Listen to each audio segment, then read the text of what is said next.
بسم الله الرحمن الرحيم. الحمد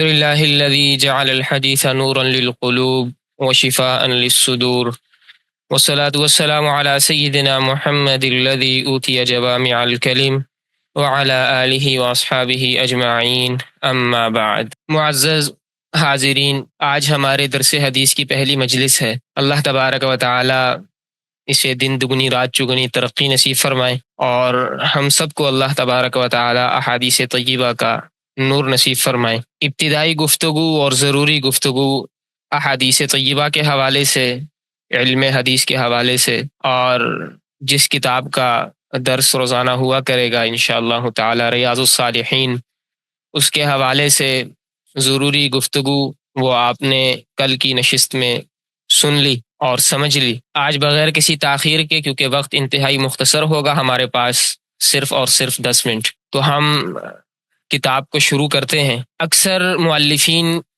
کا یہ طریقہ رہتا ہے کہ وہ کتاب شروع کرنے سے پہلے کوئی مقدمہ ذکر کرتے ہیں۔ اسی طرح ریاض الصالحین کے مؤلف حضرت امام ابو زکریا محی الدین یحییٰ بن شرف النووی الدمشقی رحمہ اللہ تعالی نے بھی کتاب کے شروع میں ایک بالکل مختصر سا مقدمہ لکھا ہے۔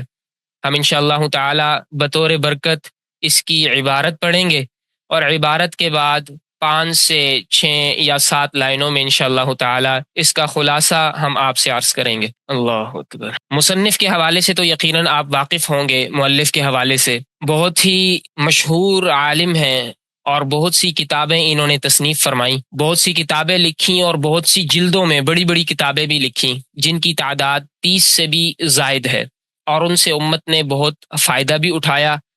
اور انہی کتب میں سے ایک کتاب یہ ریاض الصالحین ہے۔ امام نووی رحمۃ اللہ علیہ 631 ہجری میں پیدا ہوئے، اور 636 ہجری آپ کا 676 بلکہ 676 ہجری آپ کا وہ سن وفات ہے۔ 631 پیدائش اور 676 میں آپ کی وفات ہوئی۔ اس مختصر سے عرصے میں آپ نے کتابیں لکھیں بہت سی، اور امت کو اس سے بہت فائدہ بھی ہوا۔ یہ کتاب کیا ہے، اس کے حوالے سے بھی تعارف یقیناً آپ کے سامنے آ گیا۔ مقدمے کی عبارت بطور برکت پڑھ لیتے ہیں۔ بسم اللہ الرحمن الرحیم۔ الحمد للہ الواحد القہار العزیز الغفار مکور اللیل علی النہار تذکرۃ لأولی القلوب والابصار وتبصرۃ لذوی الالباب والاعتبار الذی ایقظ من خلقہ من اصطفاہ فزہدہم فی ہذہ الدار وشغلهم بمراقبته وإدامة الأفكار وملازمة الاتعاظ والادكار ووفقهم للدؤوب في طاعته والتأهب لدار القرار والحذر مما يسخطه ويوجب دار البوار والمحافظة على ذلك مع تغاير الأحوال والأطوار أحمده أبلغ حمد وأزكاه وأشمله وأنماه وأشهد أن لا إله إلا الله البر الكريم الرؤوف الرحيم وأشهد أن محمدا عبده ورسوله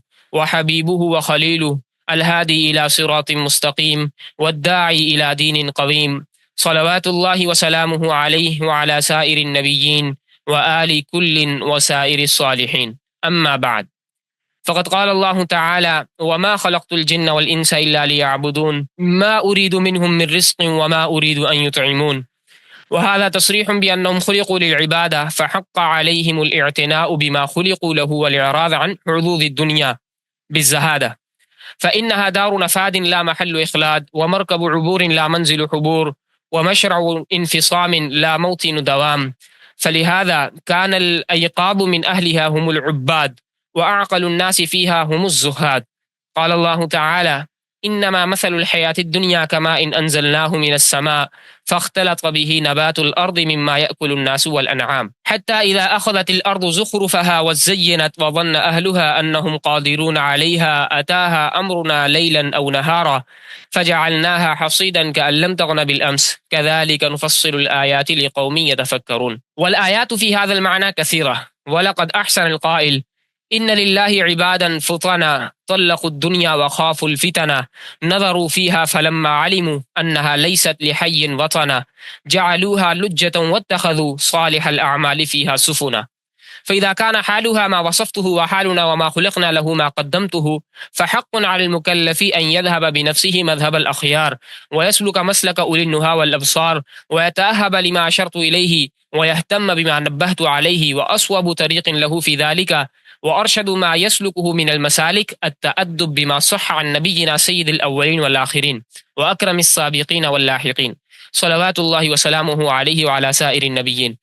وقد قال الله تعالى: وتعاونوا على البر والتقوى. وقد صح عن رسول الله صلى الله تعالى عليه وآله وسلم أنه قال: والله في عون العبد ما كان العبد في عون أخيه، وأنه قال: من دل على خير فله مثل أجر فاعله، وأنه قال: من دعا إلى هدى كان له من الأجر مثل أجور من تبعه لا ينقص ذلك من أجورهم شيئا، وأنه قال لعلي كرم الله وجهه رضي الله تعالى عنه: فوالله لأن يهدي الله بك رجلا واحدا خير لك من حمر النعم. فرأيت أن نجمع مختصرا من الأحاديث الصحيحة مشتملا على ما يكون طريقا لصاحبه إلى الآخرة ومحصلا لآدابه الباطنة والظاهرة، جامعا للترغيب والترهيب وسائر أنواع آداب السالكين من أحاديث الزهد ورياضات النفوس وتهذيب الأخلاق وطهارات القلوب وعلاجها وصيانة الجوارح وإزالة اعوجاجها وغير ذلك من مقاصد العارفين.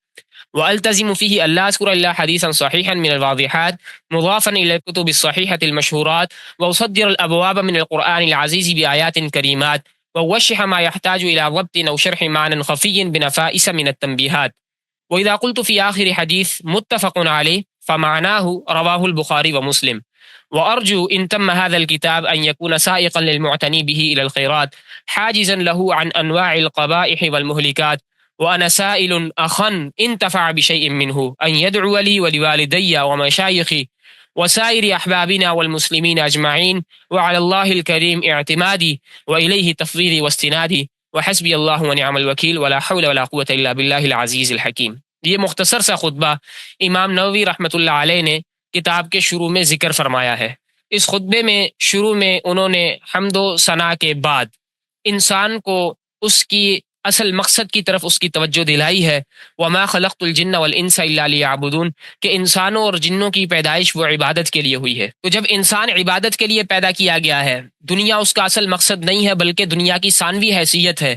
اور دوسری بات، انما مثل الحیات الدنیا کماء انزلناہ، یہ آخر تک جو آیت ہے یہ بتاتی ہے کہ اس دنیا نے ختم ہو جانا ہے۔ اللہ اکبر۔ اور انسان کو اللہ تبارک و تعالیٰ کے احکامات کی مکمل پابندی کرنی چاہیے، اور اس طرح کے قرآن میں بہت سی اور دیگر آیات بھی ہیں۔ تو جب انسان دنیا میں ہمیشہ رہنے کے لیے نہیں آیا، اللہ تبارک و تعالیٰ کی عبادت کے لیے آیا ہے، اور اصل مقصود اس کا اللہ تبارک و تعالیٰ کی عبادت ہے، تو پھر اسی کی طرف انسان کو متوجہ ہونا چاہیے۔ اور یہ کتاب بھی انہوں نے اسی لیے لکھی تاکہ انسان جو ہے وہ اس کے ذریعے سے ایک مسلمان رہنمائی حاصل کرے۔ اور اس کے لیے فرماتے ہیں وَتَعَاوَنُوا عَلَى الْبِرِّ وَالتَّقْوَى، اللہ تعالیٰ کا فرمان ہے کہ نیکی اور تقوی کے کاموں پر تعاون کرو۔ اور حدیث میں آتا ہے کہ اللہ تبارک و تعالیٰ وہ بندے کی مدد میں ہوتے ہیں جب تک کہ وہ اپنے کسی بھائی کی مدد میں ہوتا ہے۔ اور اسی طرح دیگر احادیث کو ذکر کر کے یہ بتلایا کہ میں نے بھی یہ کتاب اس لیے لکھی تاکہ میں مسلمانوں کے لیے بر اور تقوی پہ تعاون کر سکوں اور ان کی اس حوالے سے مدد کر سکوں، ان کے لیے ایک بہترین چیز میں ان کے سامنے لا سکوں جس سے وہ ہدایت حاصل کریں۔ تو انہوں نے پھر ارادہ کیا کہ صحیح احادیث، صحیح سے مراد مقبول احادیث ہے، یہاں پر صحیح احادیث کو جمع کروں اور آخرت کے حوالے سے بھی اس میں رہنمائی ہو، اور آخرت کا راستہ اس سے آسان ہو، اور باطنی اور ظاہری جو آداب ہیں وہ بھی اس میں موجود ہوں، اس سے حاصل ہوتے ہوں، ترغیب و ترہیب کی جامع ہو، اور سالکین کے آداب کی تمام انواع اس میں شامل ہوں، زہد کی احادیث اس کے اندر ہوں، نفوس کی ریاضتیں، اسی طرح اخلاق کی تہذیب، دلوں کی طہارت، ان کا علاج اور باقی ساری چیزیں وہ اس میں شامل ہوں۔ تو اس میں انہوں نے التزام کیا ہے کہ حدیث صحیح لائیں گے۔ حدیث صحیح کا مطلب بتا دیا کہ مقبول مراد ہے، اس میں حدیث حسن اور حسن لغیری تمام شامل ہیں، اور اسے منسوب کریں گے۔ یہ زیادہ تر اس کتاب میں وہ احادیث لائی ہیں جو مشہور کتابوں کے اندر ہیں۔ مشہور کتابیں اس میں اکثر جو حدیثیں ہیں اس کتاب میں وہ صحیح بخاری، صحیح مسلم، سنن ابو داود، ترمذی، نسائی، ابن ماجہ، اور اس طرح مستدرک حاکم وغیرہ کی اس میں کتابیں، اس میں جو احادیث ہیں وہ موجود ہیں۔ اور آخر میں انہوں نے یہ درخواست کی ہے اس کتاب سے فائدہ اٹھانے والوں کے لیے کہ وہ میرے لیے بھی دعا کریں، میرے والدین کے لیے بھی، مشائخ کے لیے بھی، میرے تمام احباب کے لیے، تمام مسلمانوں کے لیے۔ تو آپ سب نے ان کے لیے دعائیں کرنی ہے، روزانہ کی بنیاد پر ان کے لیے دعائیں کریں، جتنی دعائیں کریں گے انشاءاللہ اتنا ہی فائدہ ہوگا۔ اور آخر میں اللہ تبارک و تعالیٰ پر توکل کرتے ہوئے انہوں نے اس کتاب کا آغاز کیا ہے۔ پہلی حدیث بطور برکت آج ہم اس کا متن پڑھ لیتے ہیں، باقی وضاحت انشاءاللہ تعالیٰ اس کی کل کے سبق میں آ جائے گی۔ بسم اللہ الرحمن الرحیم، باب فی الاخلاص واحضار النیہ فی جمیع الاعمال والاقوال والاحوال البارزة والخفیہ۔ قال الله تعالى وما أمروا إلا ليعبدوا الله مخلصين له الدين حنفاء، وقال تعالى لن ينال الله لحومها ولا دماؤها ولكن يناله التقوى منكم، وقال تعالى قل إن تخفوا ما في صدوركم أو تبدوه يعلمه الله۔ وعن أمير المؤمنين أبي حفص عمر بن الخطاب رضي الله تعالى عنه قال سمعت رسول الله صلى الله تعالى عليه وآله وسلم يقول إنما الأعمال بالنيات وإنما لكل امرئ ما نوى، فمن كانت هجرته إلى الله ورسوله فهجرته إلى الله ورسوله، ومن كانت هجرته لدنيا يصيبها أو امرأة ينكحها فهجرته إلى ما هاجر إليه، متفق على صحته۔ اللہ اکبر۔ تو مصنف کے لیے آپ نے لازمی دعائیں کرنی ہیں، خصوصاً روزانہ 2 رکعت پڑھیں کہ اللہ تبارک و تعالی ہمیں ان حدیث سے بہترین فائدہ نصیب فرمائے، ان حدیث کا نور اللہ تبارک و تعالی ہمیں نصیب فرمائے۔ انشاءاللہ تبارک و تعالی باقاعدہ جو احادیث کا سبق ہوگا، آج عبارت ہو گئی اس کی، یہی سبق ہے اس کا۔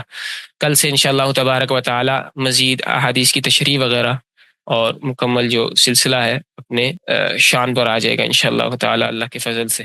سبحانک اللہم و بحمدک نشہد ان لا الہ الا انت نستغفرک و نتوب الیک۔ السلام علیکم ورحمۃ اللہ وبرکاتہ۔